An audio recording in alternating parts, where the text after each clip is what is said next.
And I've got a treat for you to begin with this morning.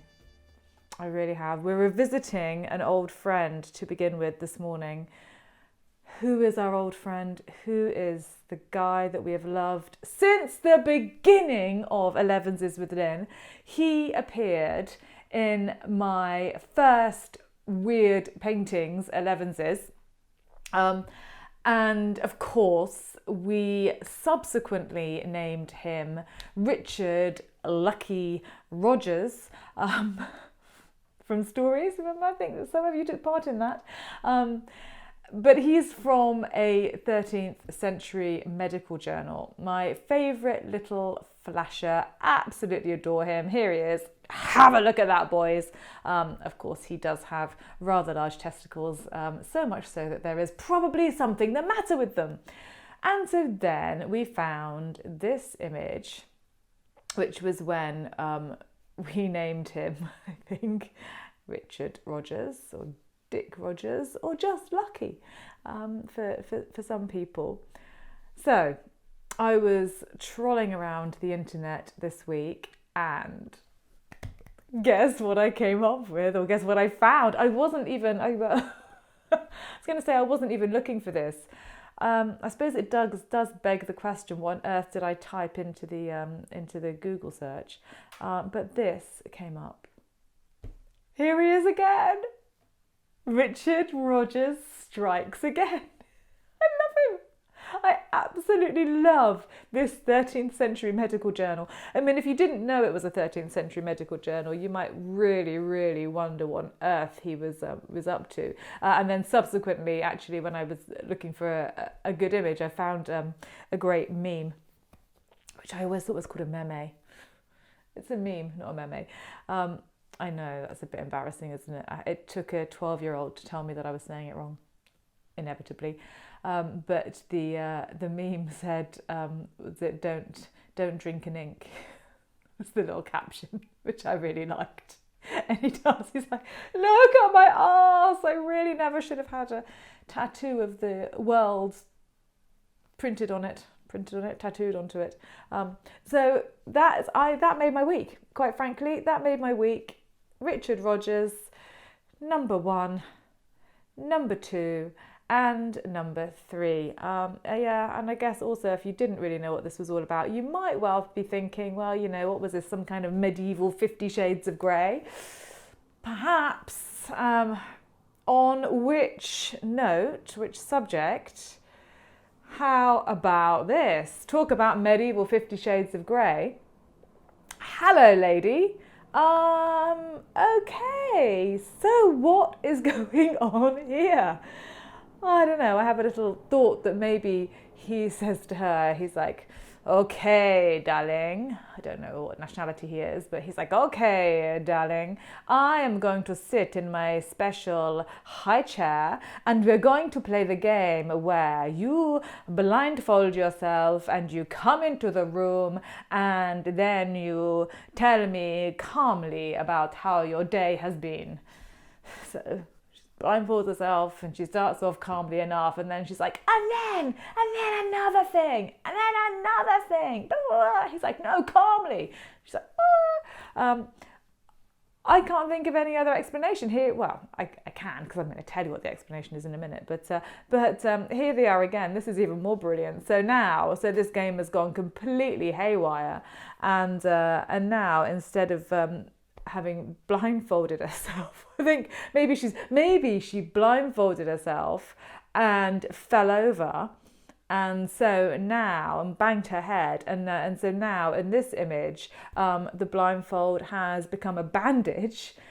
She's cut her head, but the recriminations have begun in this one. Look, you know, so he's not in his high chair anymore, but she's pointing at him, he's pointing at her. And he's like, you said you liked me sitting in my weird high chair. And she's like, no, I didn't. Get in your tiny house over on the left-hand side of the image. What is that tiny house? So first of all, the guy's in a high chair and now he's in a tiny house. I don't know. In fact, I can now reveal this isn't a weird sex game. Sadly, in a way, but maybe not because it is quite dangerous, nor is it an aerated woman whose arms are going so crazy that it looks like she's got multiple arms. This is in fact an image from a book by our friend Boccaccio. So Boccaccio didn't just write the Decameron. Do you remember the Decameron? Do you remember these images? This one, do you remember?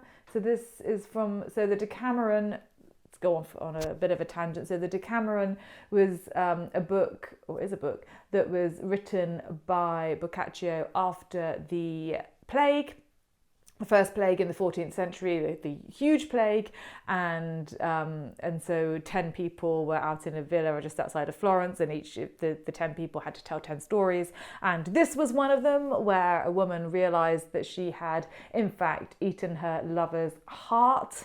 There it is over on the left-hand side, being very beautifully displayed, and so she defenestrates herself. And then this one caused a furore. Do you remember this one? Pony Girl. So this was the one. This is also from Decameron. So this is where the poor priest, goes to stay with a couple and convinces them that he can turn his mare into a lovely lady to spend the night with the lovely lady. And so his host thinks, well, that's fantastic. Does that mean I can turn my wife into a mare to help me carry my goods? Happy days. The priest says, yes, definitely. All she needs to do is bend over and I will insert something.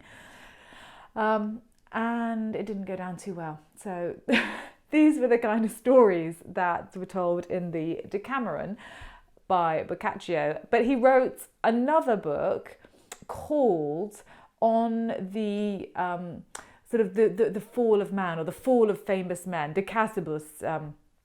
It was called in Latin, and it basically was a kind of encyclopedia that talked about all sorts of famous men from Adam, so not, so people from history, but also mythological people from the ancients, people from mythology. So it started off with Adam, worked its way through classical mythology and so on, and then all the way up to the 14th century when Boccaccio was writing. But in this book, he has a visit from a lady, this lady here with the many arms, who is in fact a representation of fortune, because of course he's writing about all these famous people and he's writing about their fortunes, but more importantly, or perhaps more interestingly, or more entertainingly, he's talking about their misfortunes. And so he has in the middle of this book, he kind of likes to insert himself into his work, I think. I think it's a bit like Hitchcock. I think if he made films, he would definitely do a little Hitchcock cameo. And so he has this visit by fortune, which is what this image is all about, and also what this image is all about. And there's another one here, I'll talk about that one in a second. So he has this visit from fortune, who says to him, you know what, you're really, you've really set yourself up here, because this is like 6 books in, or 6 chapters in. She's saying, well, you haven't even got half of them yet. And so she goes on to say to him that he's on a highway to nowhere. But if he wants to include a few more people, there's la la la and la la la la la. And so she goes on. And so he completes the book. So what's the deal with the arms? Well, fortune is very often portrayed as a wheel, and so of course the arms, especially in this image, form the shape of a wheel. And also it's just reminding us that fortune has many hands, so you were never going to escape her grasp. So it's quite clever, actually. I quite like that. But who knew that this was fortune? But it is. So this image and this image And this image, they are all fortune with the author.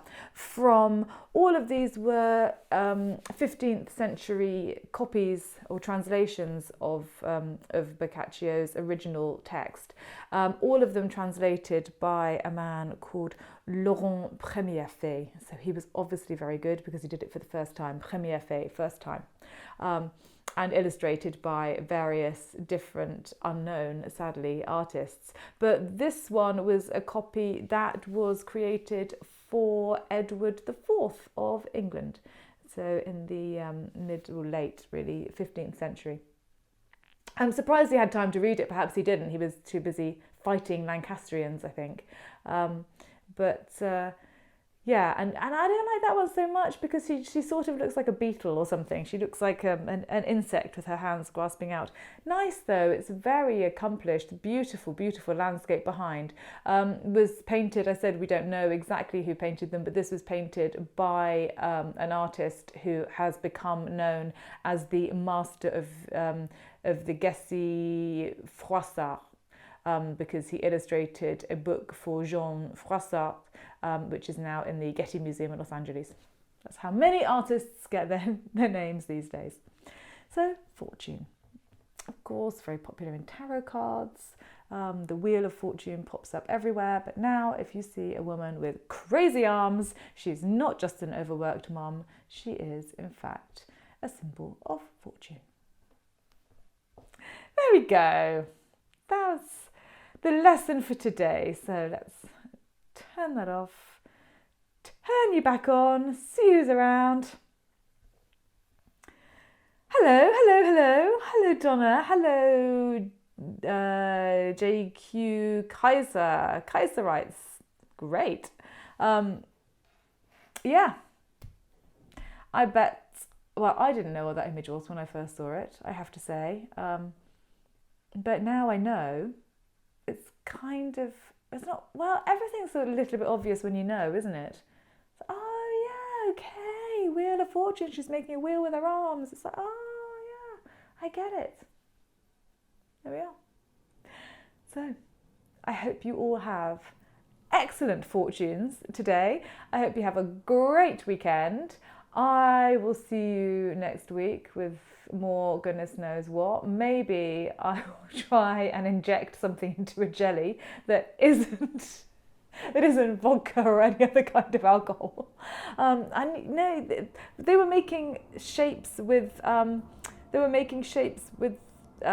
cotta or something, weren't they? If you missed the beginning, we were talking about Bake Off.